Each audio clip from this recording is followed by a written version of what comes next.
पण म्हणे प्रॉब्लेम हा आहे की साडी घेताना महिला पैसे परत देतो किंवा हप्ते हप्त्याने देतो असं बोलतात आणि म्हणून मला माझा बिझनेस वाढवता येत नाही. तर मी काय करू? पुण्यामध्ये पिंपरी चिंचवडमधून मला एका महिलेचा कॉल आला होता कन्सल्टिंगसाठी.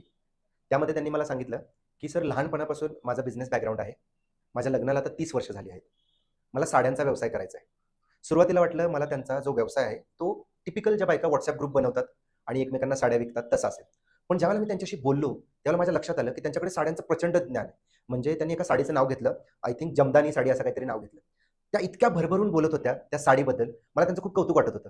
माझा इंटरेस्ट वाढत गेला त्यांच्या त्या बोलण्यामध्ये आणि त्यांनी मला साड्यांचे इतक्या प्रकार आणि साड्यांमधला जो फीचर्स आहेत, म्हणजे साडीचा पोत असेल किंवा काय असेल, ज्या एक मेल म्हणून मला अपेक्षित म्हणजे माहीत नव्हत्या, पण तरी पण माझा इंटरेस्ट वाढत गेला.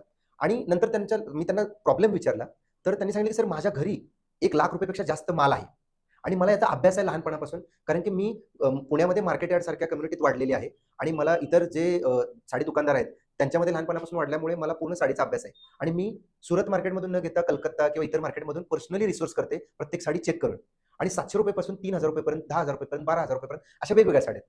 पण म्हणजे प्रॉब्लेम हा आहे, की साडी घेताना महिला पैसे परत देतो किंवा हप्ते हप्त्याने देतो असं बोलतात आणि म्हणून मला माझा बिझनेस वाढवता येत नाही. तर मी काय करू? मला जी आयडिया सुचली, जी मी त्यांना सांगितली, ती अशी होती, की त्यांना साडी विकण्यापेक्षा त्यांच्याकडचं जे ज्ञान आहे, ते मार्केटला देणं गरजेचं आहे.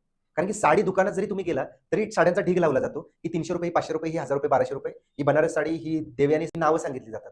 पण साड्यांचा जो ट्रॅडिशन आहे, साड्यांचा जो इतिहास आहे, तो फार कमी लोकांना माहिती आहे. ती कशी नेसली पाहिजे, हे नॉलेज मला वाटतंय मार्केटमध्ये काय. मी त्यांना सांगितलं, की तुम्ही साडी विकण्यासाठी कंटेंट क्रिएट करू नका.